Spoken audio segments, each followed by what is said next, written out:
안녕하십니까. 공인회계사 이용중입니다. 반갑습니다. 네, 벌써 20차 마지막 시간이 됐습니다.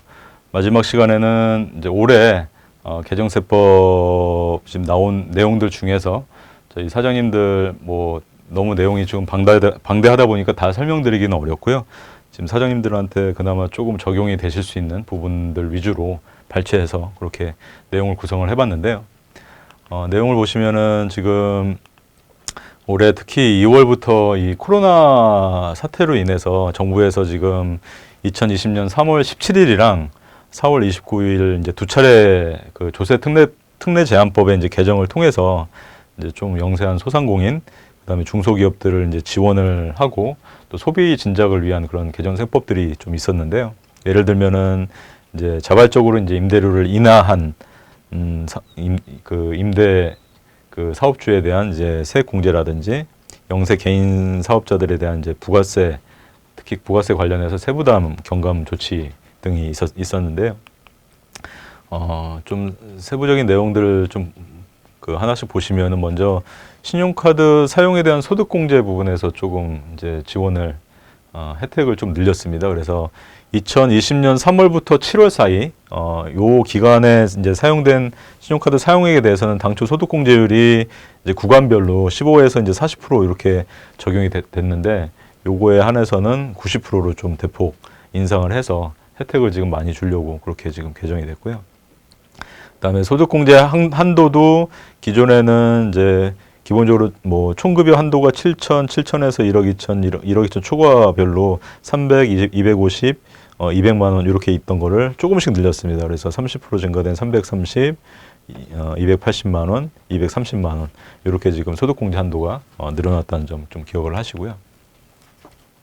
그다음에 이제 접대비 쪽에 대한 송금 한도도 이제 상향이 됐습니다. 그래서 기본 지금 접대비 한도가 작년 뭐 2,400에서 올해 그 3,600까지 지금 증가된 거, 그런 기본 한도의 증가 외에 지금 이제 수익 금액 기준에 이제 추가 한도를 주고 있거든요. 이 부분도 조금씩 늘려줬습니다. 그래서 기존에는 100억 이하면은 0.3%였던 게 0.35%, 그 다음에 100억에서 500억 사이가 0.2%였던 게 0.25%, 그 다음에 500억 초과하면은 0.03%였는데 이제 0.06% 정도로 좀 증가된 한도를 좀 늘려서 소비 진작을 좀 유도를 하고 하려는 취지가 지금 보이고요. 그다음에 이제 특히 그 간이과세자분들 관련된 좀 개정 사항들이 좀 많습니다. 그래서 간이과세 기준 금액이 기존에 이제 연 매출 4,800이었었는데 이거를 좀 8천만 원으로 거의 배 가까이 대폭 인상을 했지만, 이제 부동산 임대라든지 과세 유용 같은 경우는 뭐 특별히 혜택 줄 뭐 필요가 없다고 그래서 이제 제외를 시켜놨고요. 그다음에 이제 부가가치세 그 간이과세자 그 부가가치세 납부 면제 기준 금액이 연 매출 3천만 원이었었는데 이제 4,800으로 늘어났습니다. 그다음에 조금 이제 세법을 좀 정비한 게 이제 기존의 간이과세 제한 의제 매입 세액 공제가 이제 해당이 돼서 의제 매입 세액 공제를 이제 적용을 해줬었는데, 지금 저희가 간이과세자에 대해서 업종별 부과율이라는 거를 고려해서 부가가치세를 산정을 하는데요. 이 업종별 부과율 자체에 어떻게 보면 이제 매입세 공제에 대한 부분이 이제 들어가 있었다 보니까 이미 이제 이것까지 적용을 해주면은 이중 공제에 해당된다 해서 이제 매입세 공제는 적용하지 않는 걸로 그렇게 지금 이제 좀 합리화시킨 부분도 있고요. 그다음에 이제 일반 과세자뿐만 아니고 지금 간이과세제에 대한 신용카드 등 매출에 대한 세액 공제가 그냥 통합적으로 단일화해서 매출액의 1%로 이렇게 지금 단일화시켰습니다. 그리고 마지막으로 이제 간이과세제에 대한 이제 세금계산서 수치세액 공제 산정 방식을 이제 업종별 부과율을 감안하는 방식에서 그냥 매입세액의 0.5%로 그냥 단순화시켜서 그렇게 지금 변경이 되었다는 점 기억을 하시면 될 것 같고요. 뭐 이 부분들은 뭐 일반적으로 다들 아실 것 같은데, 이제 기존에 종합소득세 지금 7단계였습니다. 이제 42%가 5억 이상이면은 최고세율 42%가 그거였다가 지금 바뀐 게 5억에서 10억이라는 구간을 하나를 더 이제 신설을 했고요. 요걸 그대로 이제 기존과 동일하게 42% 놓고 이제 10억 초과하게 되면은 이제 45%까지 조금 더 고소득자들에 대해서 부담이 되는 그런 식으로 지금 개정이 됐고요. 그다음에 기타 개정 사항들 보시면은 이제 중소기업 특별세 감면 적용 기한이 이거는 뭐 어떻게 보면 매년 이제 한시적으로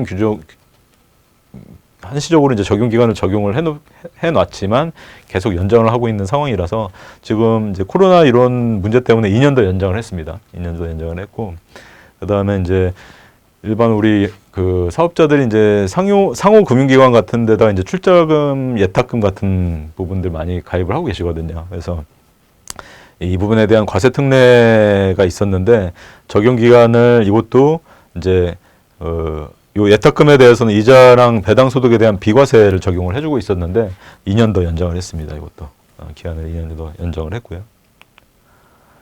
그다음에 세 번째는 이제 장기주택 저당 차입금 이자 상환액에 대한 소득공제 대상도 확대를 했는데 기존에는 이제 주택뿐만 아니고 이제 그 주택 분양권을 취득한 경우에도 이제 요 소득공제를 이제 해줬는데 요 이제 취득 그 금액에 대한 좀 차이가 있었습니다. 그래서 주택은 5억, 그다음에 주택 분양권은 4억으로 해놨다가 형평성에 문제가 있다. 뭐 주택이나 주택 분양권이냐 동일한 거 아니냐 해서 동일한 금액 5억으로 이제 통일시켜서 인상 그 개정을 한 사항이 있고요.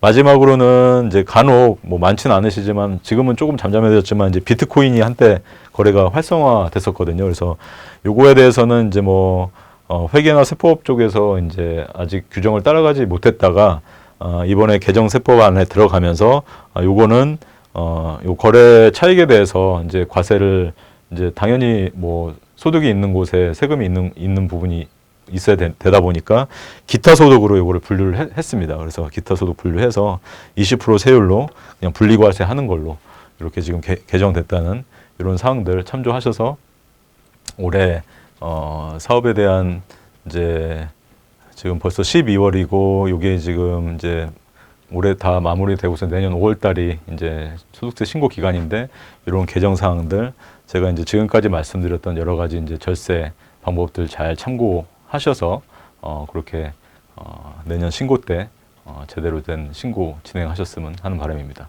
지금까지 공인회계사 이용중이었습니다. 감사합니다.